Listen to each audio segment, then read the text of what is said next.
Pinupuri ka namin, O Diyos, Ama, Anak, at Espiritu Santo. Salamat, Ama, na ibinigay mo sa amin si Jesus na iyong anak, na namatay para sa aming kasalanan, iyong muling binuhay, iniakyat at iniluklok sa iyong kanan sa langit.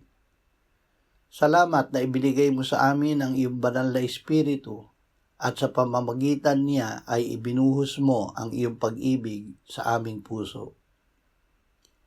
Ama, kung ipinapakita mo sa amin na kami ay nagkasala, gawin mo na agad naming aminin at ipahayag ito sa iyo upang kami ay muli mong mapatawad at malinis sa lahat ng aming kasalanan.